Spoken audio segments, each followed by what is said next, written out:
We got to get the show on the road. Once again, let's go back and introduce you one more game. I have legendary Godfather Andre Gotti. Say what's up. Yo, what's up, Baltimore community? All right. All right. Where you calling from? Calling from Philadelphia, Pennsylvania. I know that's right. Yeah. Before we get started, I've, been, letting people know all week,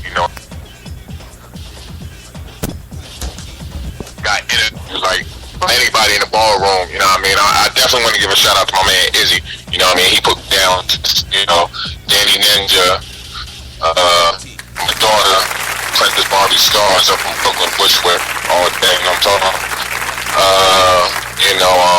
Not to draw it out real long, I just want to give a shout out. I don't know if they're listening, but just want to give a shout out to some of the people throughout the years of my ballroom that really, helped me be the person I am. Man Prodigy, Father Rodney Gotti, Dorian Stewart, Ebony in Atlanta, Tanaka Prodigy, he was on here a couple weeks ago.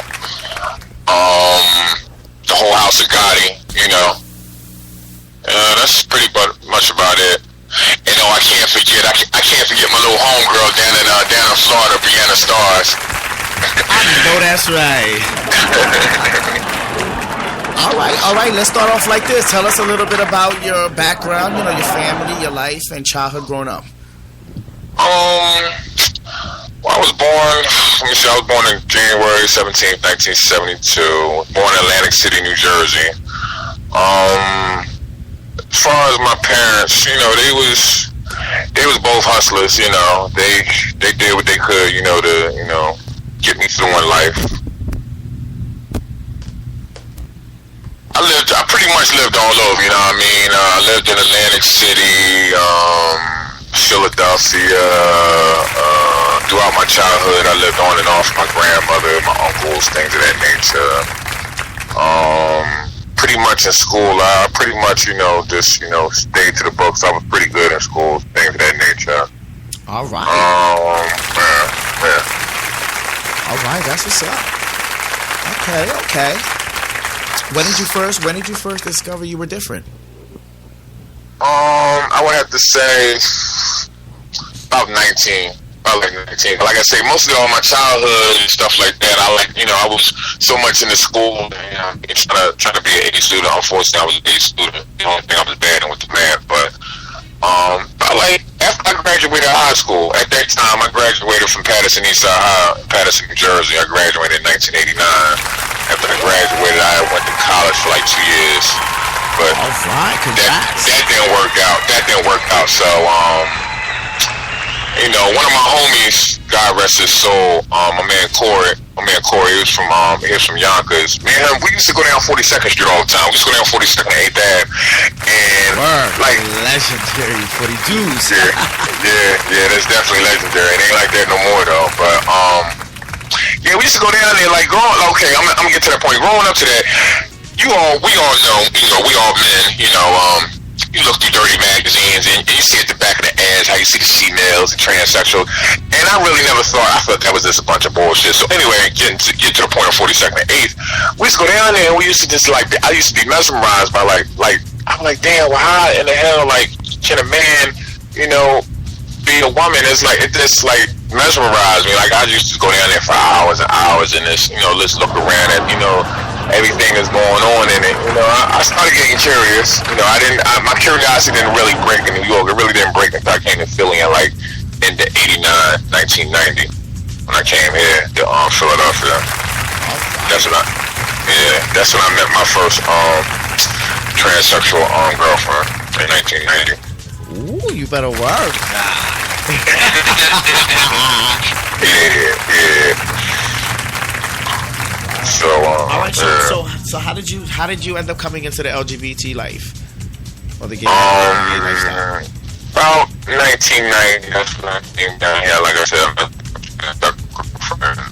we were together for 5 years. Then, you know how they say when the cat is away, the mouse gonna play. I wasn't a straight up person as far as my relationship. I was playing outside my circle, things of that nature. And see. I would say like 1990. That's when I first, I had my first. Like I said, I had my first experience in 1990. So, it was alright. It was so. That was my thing. I think through most of the 90s, I was mostly like in the trance stuff, things of that nature. All right.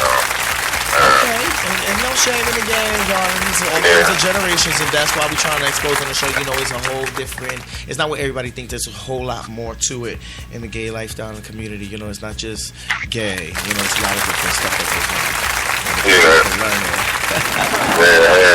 How about that? All right. Tell us about the gay clubs. One of the first gay clubs that you went to, or some of the gay clubs that were hot back then.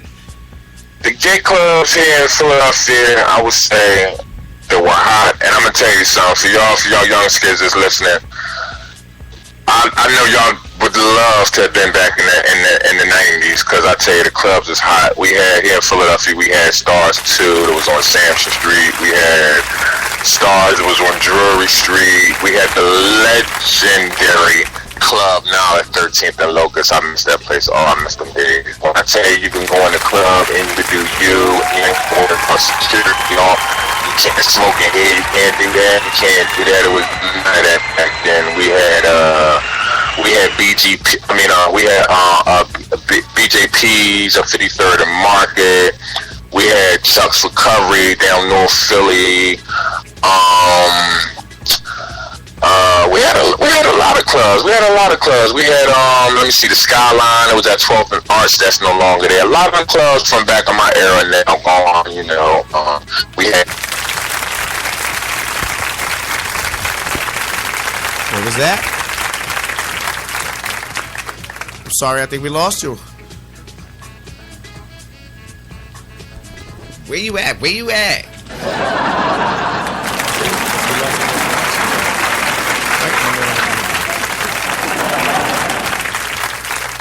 Andre, you there? All right, I guess we're going to make another connection. We'll be right back. Enjoy the music. 347-709-0655. Number to dial. BonCRadio.com. I'm going to be right back with some more legendary Godfather Andre Gotti.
Yeah, we back. We back in the map. You there?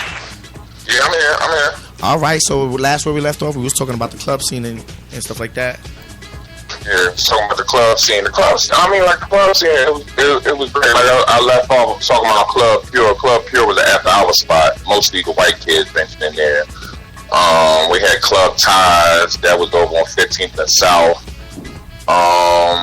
We had this after-hour spot that was up in West Philly off 51st verse in Samson called I think it was Sidestep. Yeah, Sidestep.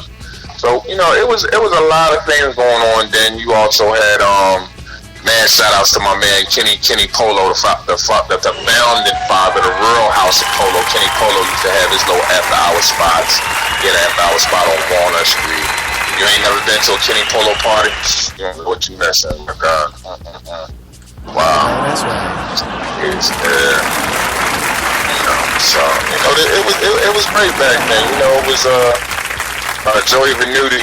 He was a club owner back in the 90s and the 80s and stuff. So he kind of had control of a lot of the clubs back then. You know, it was great, dude. It was good. You know, you had David Vitale. He if anybody don't know who David Vitale is, that's Shaka Vitale. Shaka Vitale is a politician here in Philadelphia. That's Shaka Vitale's brother. David Vitale, he had a little club here. You know, it didn't last too long though. But you know, it was, you know, throughout the 90s, people were trying to open up clubs and see what they could do, but it didn't last long. But the club scene, it was great. It was really great here in Philadelphia. Also, I can also venture up into New York, because New York, oh my God, they have so many clubs. It's crazy. The Tunnel, the Octagon, Sound Factory Bar, Sally's, Escalita, it was Twilo, the Warehouse,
joint.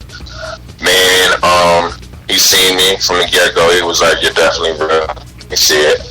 They accepted me into the house, and then maybe like a month later, they had a big open house meeting in New York, and at that time, the father, Dre Ebony, but everybody got kicked out of the house of Ebony, and everybody had to get voted back in. And you know, I got voted back in, and my first ball I attended was the Jordan Ball. I think it was like summer 1990. It was at the Robert Tree Hotel in Newark, New Jersey. And I went there. You know, it was just realness, just bring it as you are. Where did you walk? I walked in realness, thug realness. No, that's it. Thug realness. I walked, and it was my first ball. I didn't walk, but it was very interesting. I made it down to the last battle, and if I'm correct or not, it was a Revline that had won over me. Wow. I lost by one vote, but it was good though. But I'm saying throughout my years, like I said, I've been in the house of Ebony. I've been in the house of Prestige. I've been in the house of Karan. I was in the house of Vettadini. Then I got in some trouble, and I was out of the ballroom scene for a while. You know, had some legal problems going on. Then when I came back out, I became a Prestige again. Then I just faded off for it, man. I just faded off from the ballroom scene, and just did myself. You know, at that time I was prominently known in the ballroom scene, so it was like I was on some shit like fucking. You know, I could just go ahead and be 007. I could just be Andre and get the fuck through, and I did that for like a year or so. What all those houses? What categories did you walk altogether? Realness. My main category throughout my ballroom has always been realness, but I've also ventured into other